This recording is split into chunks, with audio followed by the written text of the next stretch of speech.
Have you ever seen Harry Potter? Even if you don't like it, from an artist's perspective, that is a great movie series.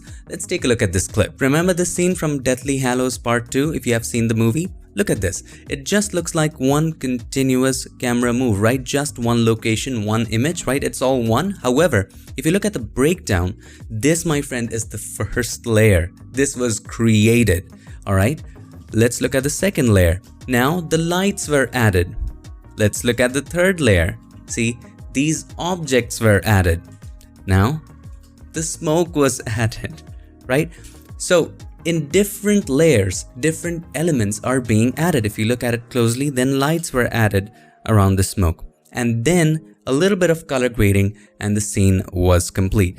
Even if you look at this scene, looks like a lot of people are running around with monsters and stuff.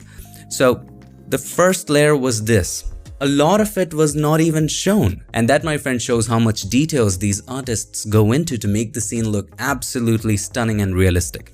Let's look at the second layer. Now this was added. If you have a look around the corner, there's a green screen right there just to ease up replacement of the background.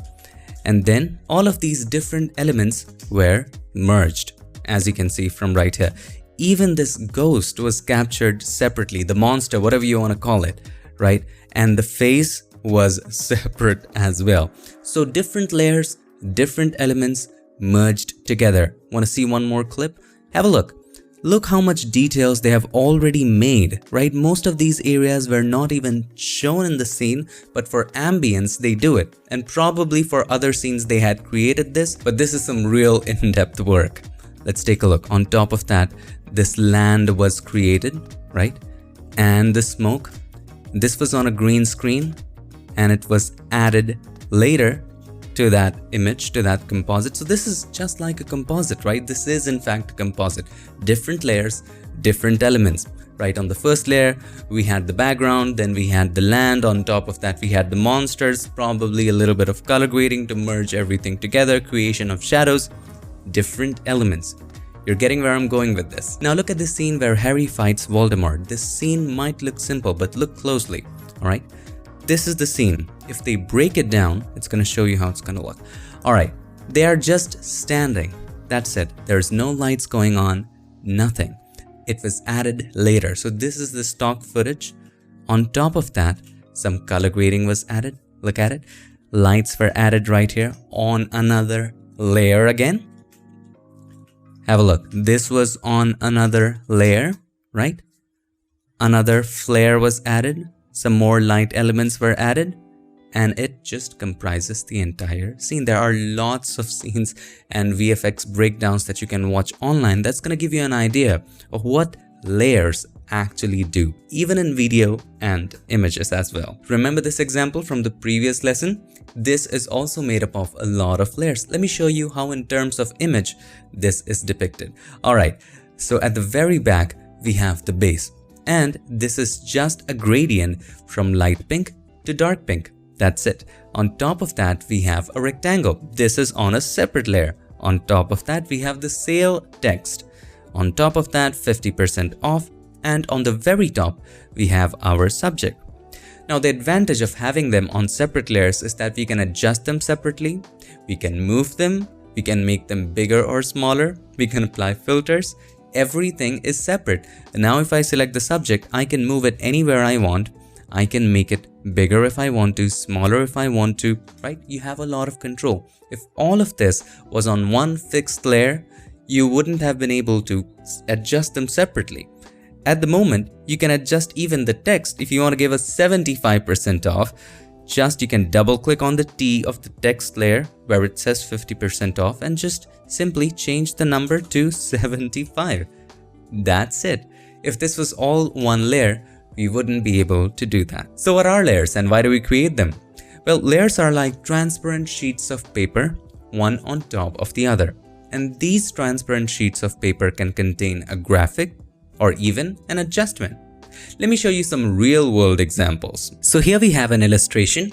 Think of this as a graphic on a transparent sheet of paper. This is just a layer. Let's say we want to draw some birds on this, birds at the very top.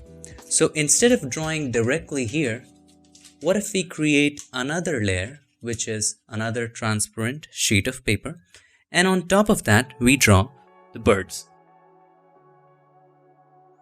Very simple birds. Now let's say we want to adjust that. We can simply move it anywhere we want to, right? If we are in Photoshop, we can make it bigger or smaller, or if you want to remove it, you can easily take it away. Now if you do it in the same layer, there is no way we can erase it, because if we try to erase this, those buildings at the back will be erased too. You see where we are going with this? Layers are the heart of Photoshop. Whatever we create will be based on one or more layers. Now that we understand how layers work, let us understand practically how they work in Photoshop. Back in the brilliant world of Photoshop, and this, my friend, is the layers panel. If you cannot see the layers panel, if it's closed, lost, or anything, let's just bring it out and close it. There is no layers panel right now. No need to panic. All we have to do is to go to Window right there and just click on Layers. That's it. It's gonna come back. And this is true with any panel in Photoshop. You can close it and bring it back anytime you like. Let's say you're not using channels, you're never using channels, you can just close it and bring it back whenever you need it. Let's click on Layers. Now we are on the Layers panel. Right, now we have opened the image of the beautiful Eiffel Tower in Photoshop. Now have a look. As soon as we open an image, a layer is automatically created. What did we learn? Anything you create will be based on one or more layers. You cannot create anything without layers. It's just there. It's based on layers. Whatever you create is based on layers. Alright, so this, my friend, is the base layer, and therefore they call it the background layer. Right now it is locked. So what does that mean? If we press Ctrl or Command T, the transform controls are not showing up. Even if you choose the move tool and try to move it, it's not gonna move it. Now it's gonna give you a dialog box that says it's a background layer, and you need to convert that to a normal layer. Let's cancel that. Let me show you how to do that anyway. Alright, so this is locked right now, which can be good, which can be bad. But to unlock it, all you have to do is to click on the lock button right there. Now it's unlocked, and now it's renamed to layer 0. By default, you can change the name of the layer very easily by double clicking on the text right there, and you can change it to whatever you want. So I'm just gonna name it Eiffel Tower. Now let me show you a quick trick. You know what? This Eiffel Tower looks like the Leaning Tower of Pisa. You know why? Because it's a little bent. It's not actually bent, it's a photographer's fault. We need to straighten that. It's not a fault, it just happens, we are human. So press C for the crop tool. Now what did we learn in the previous lesson? Any tool that is selected, the properties of that tool will be shown at the top. And one of the properties of the crop tool is straightening. So click on straighten, click on straighten icon right there, and just draw a straight line along the line which you think should have been straight. So this line seems fine, and automatically it straightens it. Hit enter, and there you have. Now you have the Eiffel Tower straight and nice. Now if you're new to Photoshop and a little bit curious, you might ask, what's beneath this Eiffel Tower layer? Well, the answer is nothing. If you turn off this layer, and the way we turn off layers is by clicking on the eye. It just means when the eye is gone, it's not visible. It just makes sense, right? When there is no eye, there is no visibility, and when there is eye, there is visibility. Alright, if we turn it off, look at this checker box in Photoshop. This checker box in Photoshop just means that there is nothing. It just simply means that there is nothing. That's nothingness. That's how Photoshop shows nothingness. It cannot show white as nothingness, because then there is something and that is white. It cannot show black as nothingness because there is something and that is black. But checker box is a symbol or a pattern that shows that there is nothing there. Alright, let's turn this layer back on by clicking on this box right there, and the eye shows up, which means the visibility comes back. Now let's learn the basic functions of the layers panel. First, let's learn how to create a layer. As simple as ABC, all you have to do is to click on this icon next to the trash can. The design of this icon might be a little different in previous versions of Photoshop, but just keep in mind, this is the icon next to the trash can. Alright, click on the plus. This creates a brand new layer. In this layer, you can do anything you want. So if I paint on it, Let's increase the flow to 100. Alright, I'm painting on it with whatever color I choose. That's on a separate layer. We can turn it off and turn it on. It's not on one layer. If I had drawn in the Eiffel Tower layer, you cannot erase it. If you try to do that, if you take the eraser tool right there and try to erase that, the image will be erased too. You cannot bring it back, right? Let's go back by pressing Ctrl or Command Z for undo. Alright, anyway. Now if you do it on a separate layer and that layer is selected, and in that layer if you use the eraser tool, see, only that layer is being affected because it's on a separate layer, right? To delete a layer, you can just drag it to the trash can. It's deleted. The other way is, let's create a brand new layer, is with the layer selected, you can press the delete key to delete it. One other way is simply with the layer selected, click on the trash can. It says delete layer 1. Yes, you can also check don't show this dialog box again if you want to. Just hit yes and it is deleted. So let's create a brand new layer by clicking on the new layer button right there, and we can name it white solid. We'll talk about adjustment layers later. So in this case, we're just filling that layer simply. All right. Anyway, this was for the advanced users.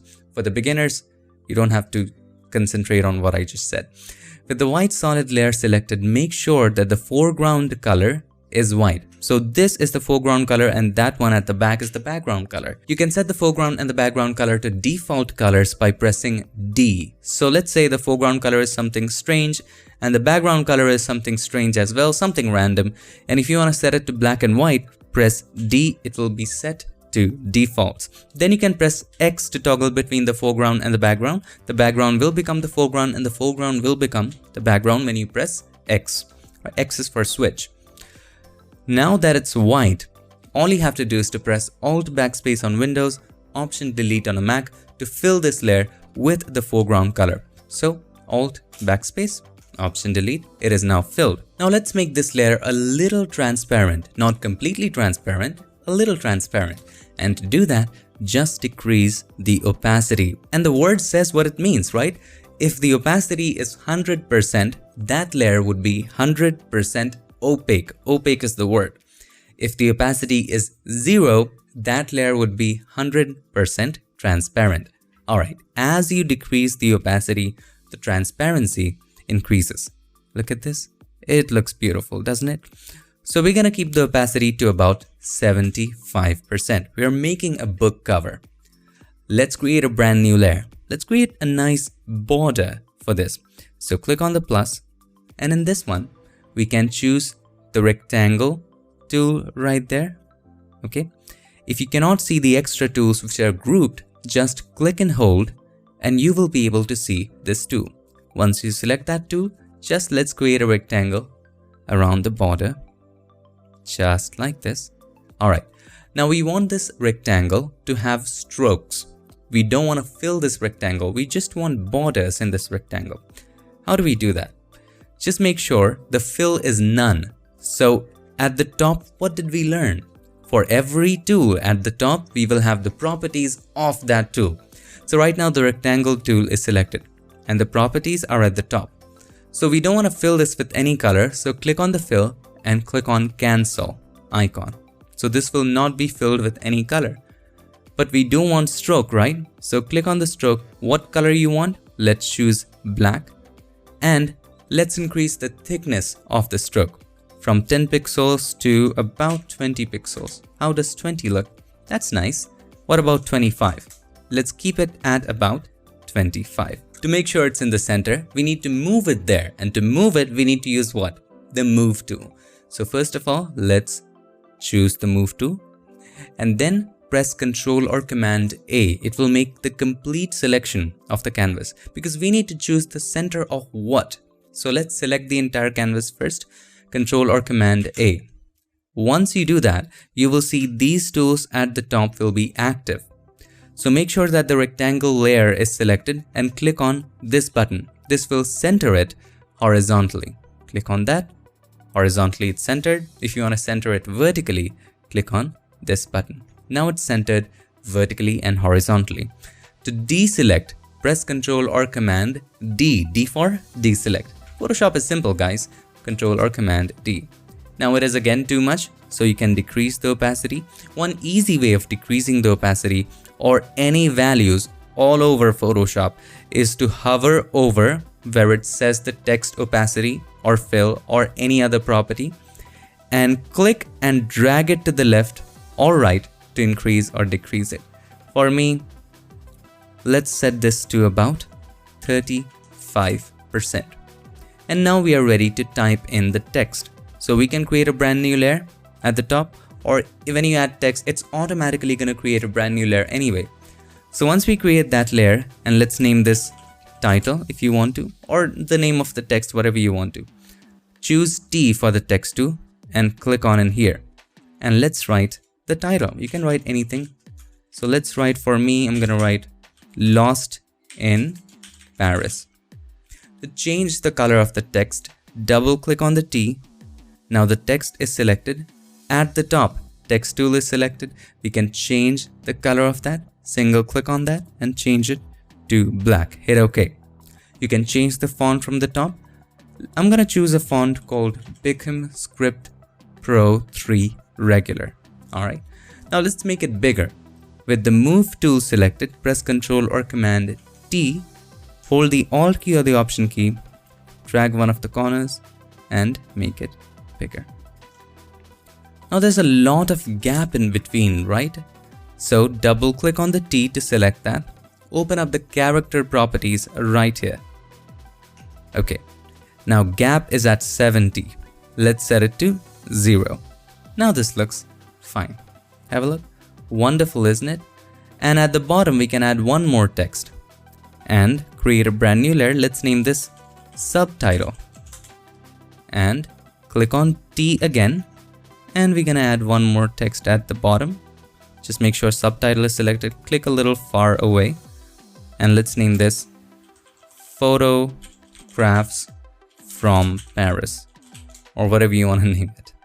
Double click on the T, and this time we're going to choose a font called Gilroy Light. Okay.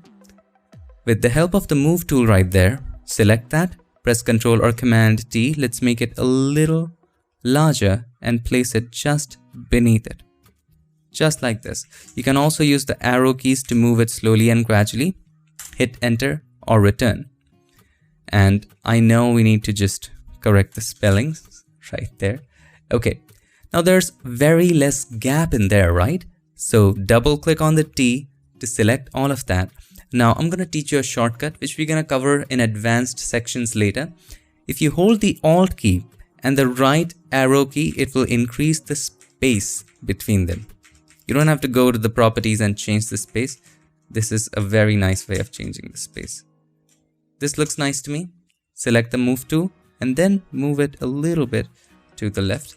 And there you go, a beautiful book cover. Wonderful, isn't it? Now I think the Eiffel Tower photo is a little distracting. So simply increase the opacity of the white solid. So choose the white solid.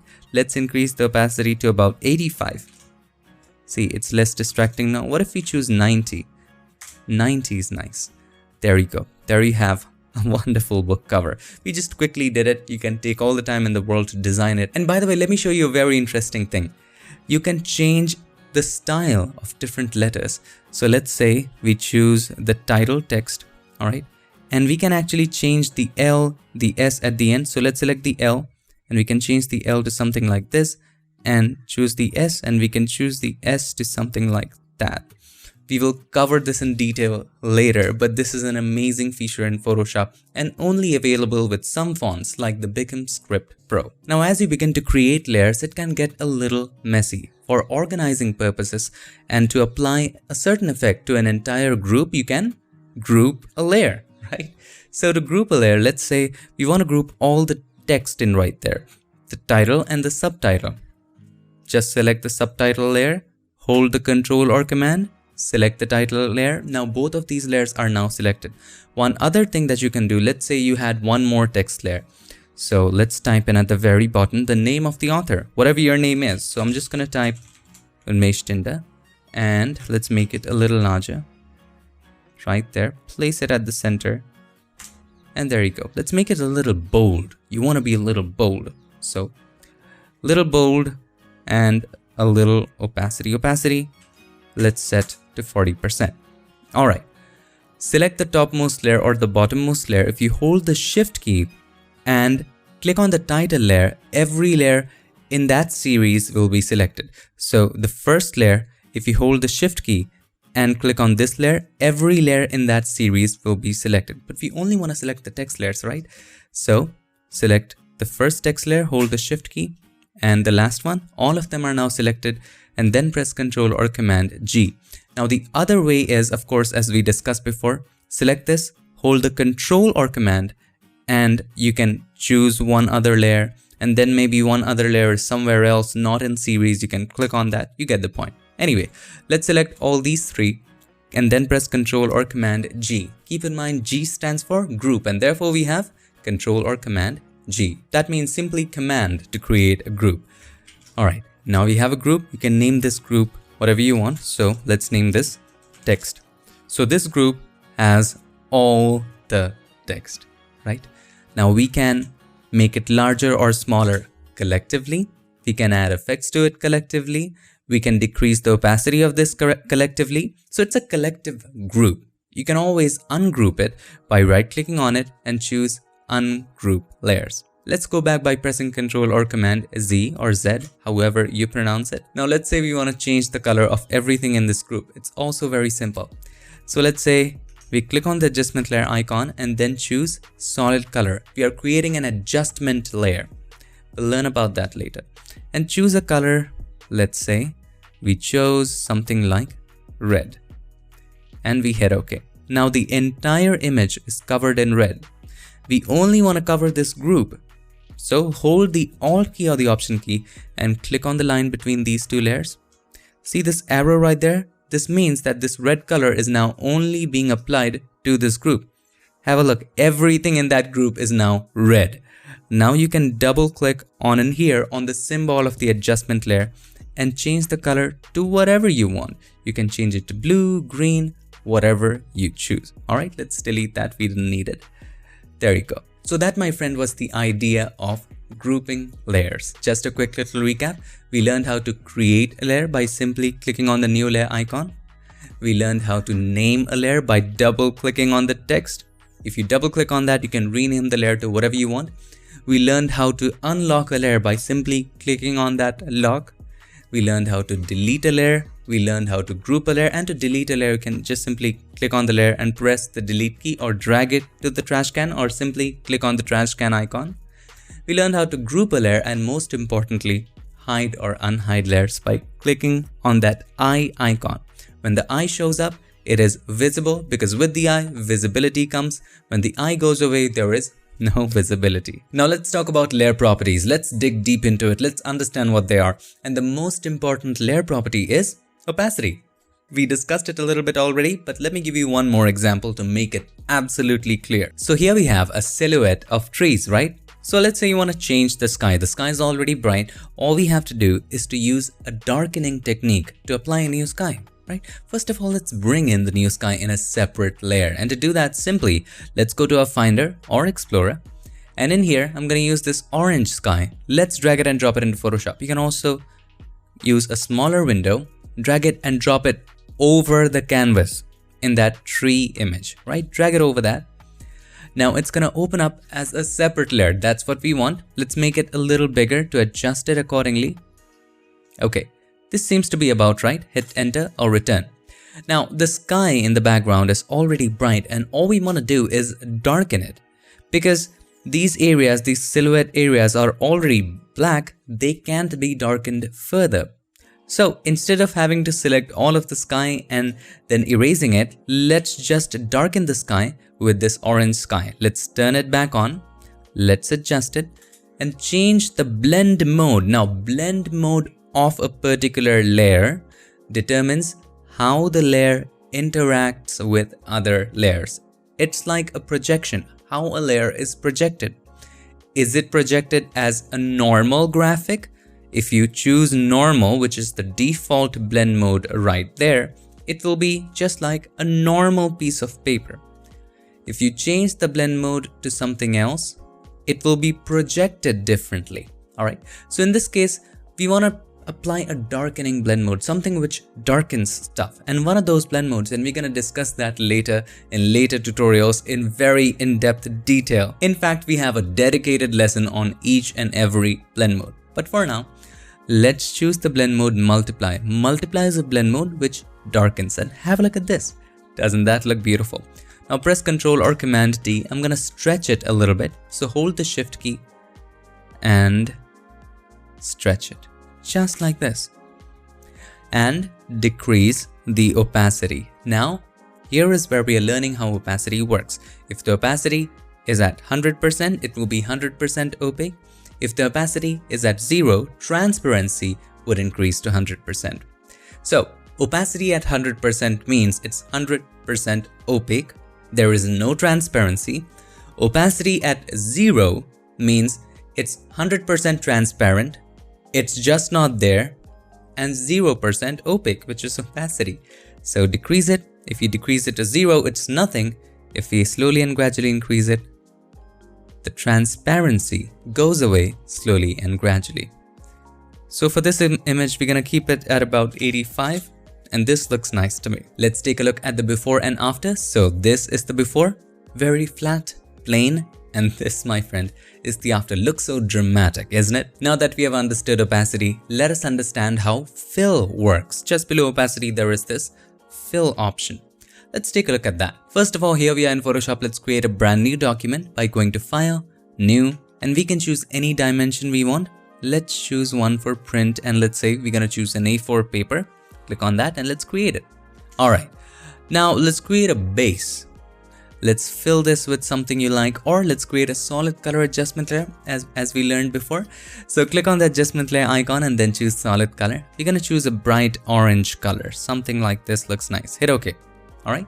So at the very background, we have the background layer, which is white, and well, we don't need the background layer. Let's drag it to the trash can. We have the orange base. On top of that, let's write something. Click on T for the text tool.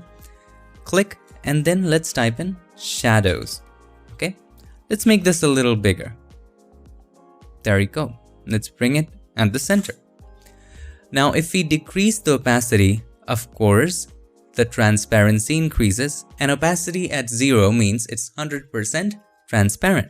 Well, if you play with the fill, it does the exact same thing, right?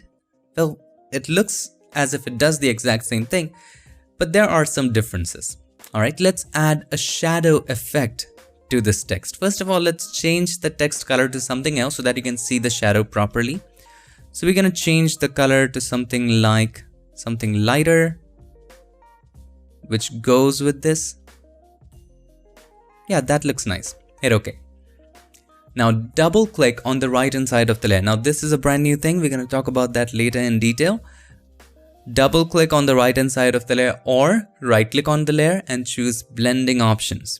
The layer style dialog box will show up. There's a lot of style that you can add with it, like bevel and emboss. If you click on that, there will be an emboss. Let's uncheck that. You can add a drop shadow. So click on drop shadow, right? Right now it adds a shadow. You can control the properties by clicking on drop shadow right there. You can change the distance. You can change how much it spreads. I usually keep it at 0. You can change the size. This will control how much blur there is in the shadow. Okay, now you can also change the angle by using the angle tool right here, or you can simply drag and move the shadow. That will change the distance and the angle automatically. Okay, let's say I like this. I like the shadow applied this way. Hit OK. Now if you decrease the opacity, everything is becoming transparent gradually. However, if you decrease the fill, the effect does not go away, but the text goes away. See what happened right there? Now the text is absolutely transparent, but the layer style, the drop shadow that we applied, is still there. You can change the background color to anything you want. So this was orange, I can change it to yellow, green. See, it is transparent, right? If we again go to the blending options by right clicking on this layer and choosing blending options, we can move the shadow. Let's click on the drop shadow. We can move the shadow, and as you can see, the effect is still there, but the text has gone transparent. So that's one difference with fill. There is one more difference, and let me show you what that is. This difference is with how blend modes react to opacity and fill, and some of the blend modes react differently. So let's say we want to create a sun right here, a hidden sun. So click on the new layer button right there. Take the brush and just paint in with orange or yellow right in there, right? We're gonna create a sun right there. It doesn't look realistic, right? So we need to brighten it. Select the blend mode, color dodge. Everything in this blend mode group is about brightening stuff. So let's choose color dodge. Okay. Now to give it an overexposed effect, like an area which has lost the details, you can double click on the right hand side of the layer. This will open up the layer style. This is another way of opening the layer style. Now just uncheck transparency, shapes, layer. Now have a look at this. Hit OK. Now have a look. You can make it smaller a little bit and it looks interesting. Now if you decrease the opacity, it just fades it. However, if you decrease the fill, it will control the projection of it. Let's make it a little larger. Look at it again. If we decrease the opacity, it just fades it. However, if we decrease the fill, it controls the projection. So let's say this is the projection I want, about 64 is good. And there you go, before, after, right? A bright spot right there. To create a sun, you can also do certain other things. Let's create one more layer. And this time, let's sample a yellowish color right there. And maybe we want to create something like this. And this time, change the blend mode to screen for a good flare. It's a very nice effect. Okay. Now, if you want to create some reds, you can just choose some reds, something like this. Maybe this is a good red. Or you can choose a red from here as well. Just make the brush a little larger and dab. Now, some of you might be wondering, how am I making the brush larger or smaller? All you have to do in Windows, you can hold the Alt key and the right mouse button and drag it to the right to make it larger and drag it to the left to make it smaller, right? If you take it up, it's going to make it softer. If you take it down, it's going to make it harder. On a Mac, you would have to hold the Option and Control and the mouse button and then do that. Okay, create a brand new layer and click on it. Change the blend mode from normal to screen. There we have created something interesting and you can just drag it if you want to. That's up to you. Make it a little bit narrower, make it interesting. And there we have created an interesting sun effect. Here's the before, here's the after. Interesting, isn't it? I think it's too long. Let's make it a little short and there you go. So you see the difference between fill and opacity with certain blend modes, and there's this list of 8 special blend modes with which opacity and fill react differently. Now it's time for us to discuss one of the most exciting layer property, and that is blend modes. We have already discussed it in a bit. You see, all of these layer properties, they work together. Opacity, blend modes, fill, and it's not possible to talk about one property without talking about the others. And that's why when we were talking about opacity and fill, we talked about blend modes a little bit already. Blend modes control how the layers interact with each other, how they are projected. We're gonna discuss that in depth later, but for now, just know they control how layers interact with each other. For example, here we have an image of a lady in forest, and let's say we want to add some flair, some texture, some coloring to it. So let's go to our Finder or Explorer, and I have a bokeh effect image right there, and I have this smoke image. So first of all, let's say you wanted to add that coloring to it. So let's drag it and drop it over the canvas, and you can rotate it the way you want it, just like this or that, however you want. And let's make it a little larger, something like this. Now you can take the time to learn the science behind every single blend mode and how they work. That's essential. But also, the great thing about blend modes in the later versions of Photoshop is that when you scroll through them, it's gonna give you a preview of how the resulting image will look if you choose that particular blend mode.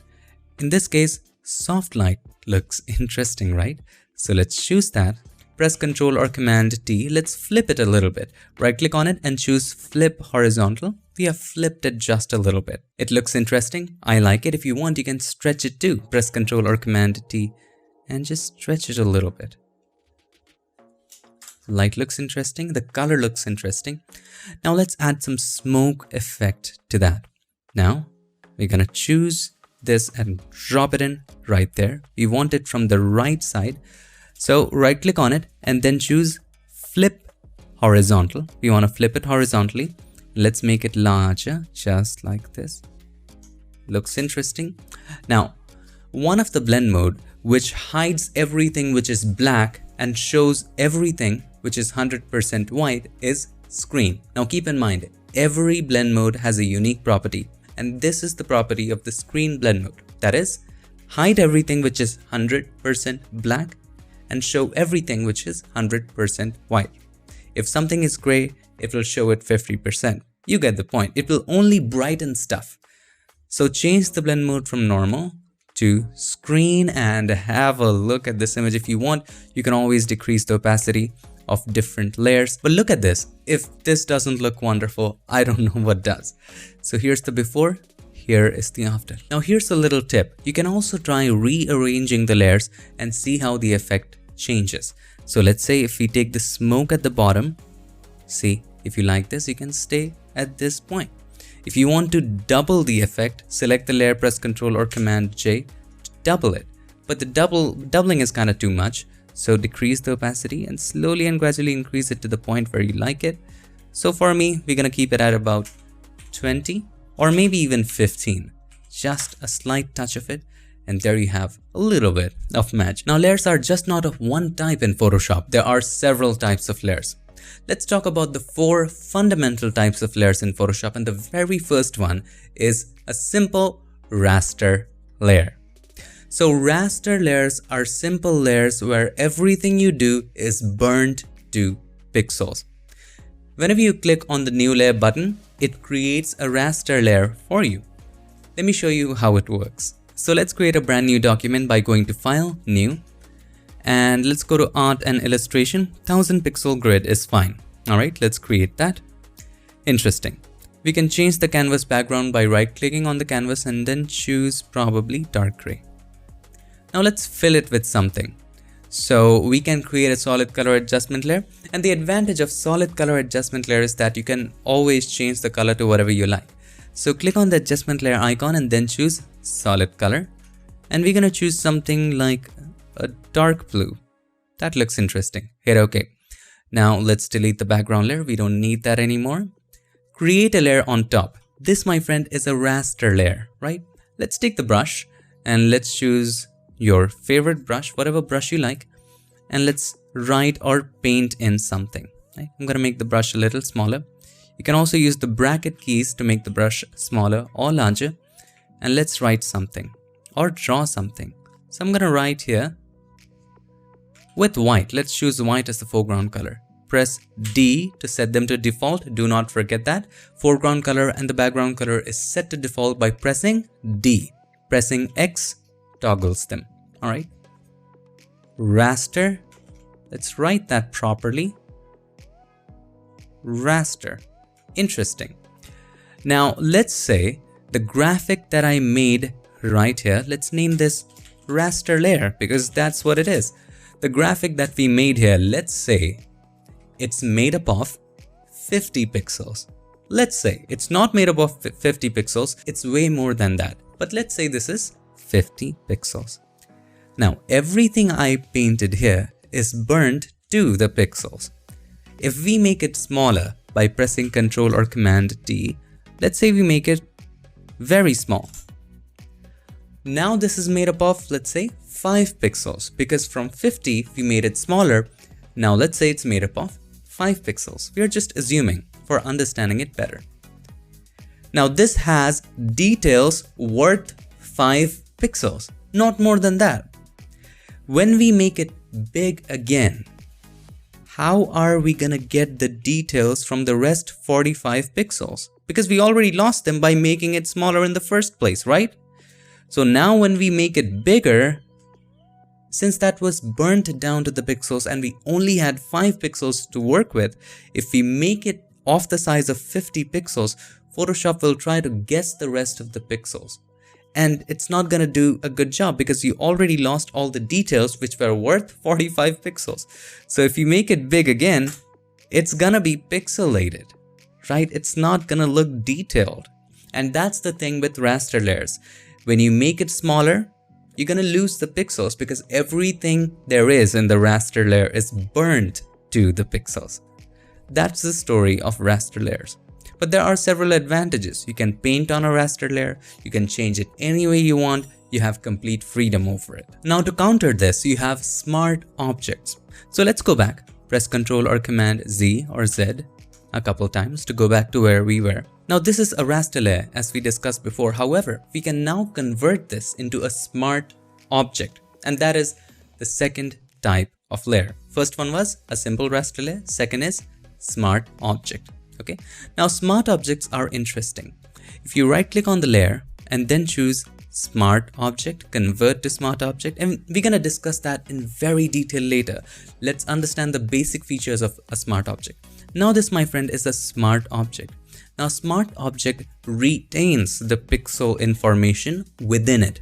Even if you make it smaller, it might be burned down to the existing pixels of the canvas, but it retains all the details. Press Ctrl or Command T if we make it smaller, no matter how small we make it, right? If we zoom in, you will see that the details are gone, but it is retained inside. If you press Ctrl or Command T again and make it larger again, see, the details are back. And that is the advantage of a smart object. But then why don't we always work in a smart object? You see, there's a catch. With smart object, you cannot paint on it. You don't have complete freedom over it. If you try to paint on it, it's gonna show that cancellation icon. You cannot do that. When you try it, it's gonna tell you that you cannot paint on a smart object. Do you want to convert it to a raster layer again? If you hit OK, it's converted back to a raster layer. To convert it back to a smart object, right click on it and then choose Convert to Smart Object. And how can you tell what's a smart object and what's a simple raster layer? When you convert a layer to a smart object, you will see this logo right there. When it's a raster layer, that logo is not there. So if you rasterize this by right clicking on it and then choose a rasterize layer, that logo will be gone. Now this is a raster layer. If you right click on it and then choose Convert to Smart Object, this, my friend, is a smart object. There you go. Now smart object has several other advantages. Let me show you one more advantage. When a layer is a smart object, whatever filters you apply, you can change the values later. So let's say in this composite from the earlier example, here we have the subject and this is the subject layer.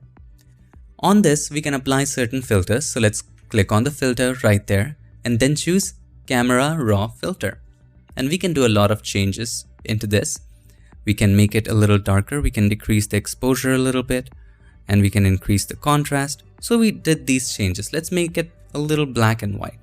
So let's decrease the saturation, or you can also make it black and white by choosing the profile monochrome, right? Hit OK. We did some changes. Now, I cannot change the contrast right now. I cannot change it back to color or increase the color. I don't have access to those controls again at all. I can of course do undo by pressing Ctrl or Command Z. However, we cannot change the sliders back again. We don't have control over it. It's all burnt to the pixels because this is a raster layer. Let's go back by pressing Ctrl or Command Z.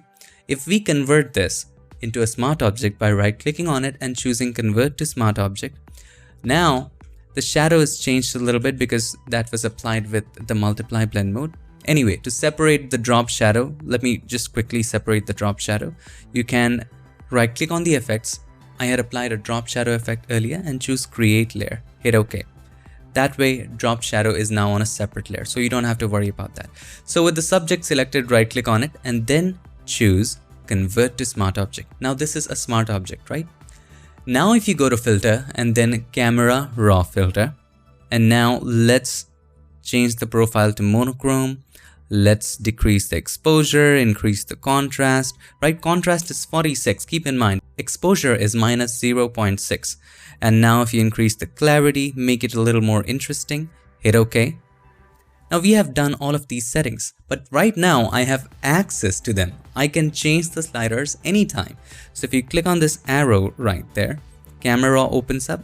If you double click on Camera Raw filter, it will open up Camera Raw dialog box back again with your values intact. As you can see, the contrast is at 46, the exposure minus 0.6. You can change these values. This is completely non-destructive. Nothing is burned down to the pixels, and you have access to all of the controls at any point of time while creating the composite. Hit OK once you're satisfied with these values, and the changes will take place. So what is the second advantage of a smart object? Whatever filter you apply, you will be able to change its properties later. Let's look at another example. So here in this, first of all, let's click on the log to unlock it. Right click on it and then choose Convert to Smart Object. Let's go to Filter and then Camera Raw Filter. Let's say I want to brighten up the shadows. So let's increase the shadows right here. Simple stuff. And then we can increase the clarity to make it a little more dramatic. Texture a tad bit, dehaze a little bit, right? And then let's decrease the highlights to bring details. And then if you want, you can also increase the contrast and then increase the temperature. Just random editing here and there, right? If you want to change anything, you can just double click on Camera Raw. The Camera Raw shows up with the exact same settings that you dialed in. You can change it to any value. Let's say you think you decreased the highlights way too much. You can just bring it back to where it was. So we can increase it and keep it at our desired value and maybe increase the whites instead. Hit OK. So, and the changes will take place. Now let's talk about adjustment layers. As the name suggests, adjustment layers simply adjust. What do they adjust? The properties of everything that is beneath that layer. For instance, right now on top of me, there is an adjustment layer. If you take it away, let's take it away. This is the original video. If you bring it back on, this is an adjustment layer which color grades me. So let's say in this image, I want to change the color from blue to red. So click on the adjustment layer icon right there in the layers panel, or there's also an adjustment panel. If you go to window and then click on adjustments, there's this adjustment panel that you can open up right here. And from there, you can also add some adjustment layers, but I prefer to do it the other way by clicking on the adjustment layer icon. And then let's choose hue saturation. Now this is a hue saturation adjustment layer at the top, doesn't add any graphic to the image, but adjusts the hue and the saturation of everything which is beneath it. Now keep in mind, this is just a projection. This doesn't change the individual pixels of that layer. It's not burned down to the pixels. You can change anything at any point of time. So let's say if we just decrease the saturation, the colors are gone. However, if you look at the actual layer, it's still there, right? It just is a projection of how everything that is beneath it is interpreted by you. If you turn this off, that goes away. It shows that this is a projection. So let's turn it on. Now, whenever you find yourself not in the properties of that adjustment layer, to bring in the properties, just click on that symbol of the adjustment layer. The properties are gonna show up. Let's reset it by simply clicking on the reset button right there. We only want to change the blues. So from the drop down, let's choose blues, and we can simply change the hue to whatever we like. Now, not all of blue is selected. We can actually extend the range by using this range slider at the bottom. We're going to discuss hue saturation very much in detail later, so don't worry about that. So we just increased the range. Now you can change the color to whatever you like. So for this example, let's choose red. That one looks interesting. You can also control the saturation of how much red you want on it. And there you go. Looks interesting, doesn't it? You can change it to any color of your choice. You can also make it a little brighter, like gray. You can also make it black. So let's make it a little darker and decrease the saturation to make it, a dark color, black color. This looks interesting as well. So these are adjustment layers. They make adjustments to everything that is beneath it. Combination of everything that is beneath it. They do not manipulate the pixels of those layers, but only changes the way you see them. That's it. If you turn it off, all of the changes are gone. Now imagine it this way. Let's say you have a beautiful picture of a landscape. Now you took a colored gel paper. It has a little bit transparency. It's red in color. You put it over that landscape. Now the landscape will appear what? Red. But it's not actually red. If you take that colored gel paper away, it's gonna bring it back to its original color. That's what adjustment layers do. Let's say if we add one more adjustment layer, click on the adjustment layer icon and then choose brightness, contrast. And in this, we just increase the contrast or decrease the contrast. This, my friend, is just an adjustment. If we can turn it off, which means taking away that colored gel paper, we can turn it on, is bringing that back. Again, there's an entire lesson on adjustment layers. Let's move on to the fourth type of layer, that is shape layers. Shape layers are vector layers in a raster canvas. Now, what did we learn in lesson 1? Photoshop is a raster graphic editing software. However, you can import vectors, but at the end of the day, the canvas is raster. It's of a defined dimension. However, you will have some advantages of a vector shape. Let me show that to you. So if you click on in here, you can find the rectangle tool, the ellipse tool, the polygonal tool, polygon tool. All of these are shapes. So let's choose the ellipse tool and draw an ellipse. This, my friend, is a shape layer. How can we tell? Look at this symbol right there. This is the symbol of a shape layer. We can fill it with whatever we like. So click on it and let's fill it with this color or a lighter color. We can add stroke to it. We learned this before. We can add a black stroke to it. This is like a vector, but on a raster canvas. If you zoom in on it, you will still see pixels. However, let's press Ctrl or Command T. You can make it bigger. It will not pixelate. See? It will not pixelate. It is only limited by the number of pixels of the canvas. That's it. But it's not pixelating when we make it bigger. Let's press Ctrl or Command T again. Let's make it smaller, very small. And let's bring it right here. It's now small. Let's make it big again. See, it's not pixelated. So that is the advantage of working with shapes in Photoshop. So that is one of the major properties of working with shapes in Photoshop. They are like vectors, but on a raster canvas. You can change the thickness of the stroke, the color. We already learned how to do that. There are lots of shape properties. So let's delete this. So if we create, let's say a rounded rectangle, all right, we can control, first of all, let's change a brighter orange color. We can control the roundness along the edge by simply increasing these values. See, we can decrease these values, increase these values, and they control the roundness around the edge. We can control them separately. If you just click on that link button, all of them will be unlinked, and now you can control the roundness separately on different areas and create some interesting shapes. Now there are some custom shapes as well. Let's delete this. So if you click and hold, there are some custom shapes. If you click on that arrow right there, again, what did we learn? Properties of every tool will be at the top. Once you choose this tool, the properties are at the top. There are lots of shapes that you can try. Leaf trees, wild animals. So let's choose this shape and let's make a tree. If you hold the shift key, it will maintain the proportions.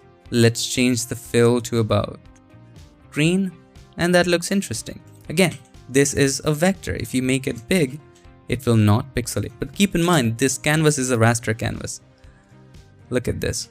It's not gonna pixelate. It's only limited by the pixels of the canvas. Now keep in mind, you cannot paint on a shape layer as well. As we learned, it is like a vector on a raster canvas. So painting is actually a raster activity because we are filling up the pixels. That's not a nature of vectors because vectors are not based on pixels. So if we take the brush and try to paint on it, it will not let you paint. It will ask you to convert it into a raster layer or simply rasterize it, in other words. If you hit OK, That symbol is gone. Now this is a raster. Now you can paint on it and do whatever you want. Erase it, paint on it, manipulate the pixels. There you go. Now let's do an exciting project. How about we create a realistic reflection in the eye? Doesn't that sound interesting? Now we need to keep in mind, to understand and nail realistic effects, the best way is to look at images which are creating those effects realistically. Make sense? So suppose we were to create reflections of the eye. The way to do it better is to first study how those reflections are created. And to study it, it's pretty simple. So I just typed eye close-up over at pixels.com, which is a great source for free stock photos. And if you look at the photos closely, you will see how reflections are created. Look at every image closely. Look at this. The reflections are created by the window, which is, again, a light source. So what did we learn from this? Reflections are created by light sources, and they are created all over the eyeball, not just on a particular area. You can look at more images to understand that better. Alright, now let's open an image that we have right here of a human eye. Let's drag it into Photoshop and drop it in right there. Now on top of it, we want to create a reflection, but that reflection must have a light source. So looking for images, I came across this one. This is a pretty emotional image as well, and I would like to add that. So let's click and drag and drop right there. Now in this image, the light is coming from the right hand side, but if you look at the eye, the light is coming from the left hand side. So we need to flip it. Right click on it and choose flip horizontally. This looks to be nice. Let's make it a little larger. All right. Now one of the things we learned from those examples were that the reflections were a little distorted. So we need to distort this too. Press Ctrl or Command T, right click on it and then choose warp. Now from the warp drop down at the very top, choose fish eye, and then you can distort it a little bit as well. Look at the bulge that we created. Okay, hit enter once you're satisfied, and then you can make it a little smaller if you wish to. Ctrl or Command T, make it smaller, make sure everything fits in. Now this is a light source. We want to brighten it. Now what is the blend mode that brightens stuff? We already learned this. That is screen. Change the blend mode from normal to screen. Now it's beginning to look interesting. So let's make it this way. Yeah, that looks amazing, doesn't it? Hit enter or return. Now one of the things we're gonna learn in the next lesson is about masks. Masks hide and show different areas of the layers. Let me give you a little preview of that. So with the father and child layer selected, if you click on this button called mask, it's gonna create another box right there, and that is a mask. Right now the box is completely white. Make sure that box is selected by clicking on it. If you take the brush, if you paint with black in certain areas, let's choose the soft round brush. If you paint with black, I changed my foreground color to black by pressing X to switch the foreground and the background. Those areas will be hidden. If I paint with white, those areas will show up. As we paint with black, have a look, those areas are being painted black and those areas are being hidden. So you can use that feature to hide that extra areas here, here as well, and create a nice gradient, something like this. So very nice reflection.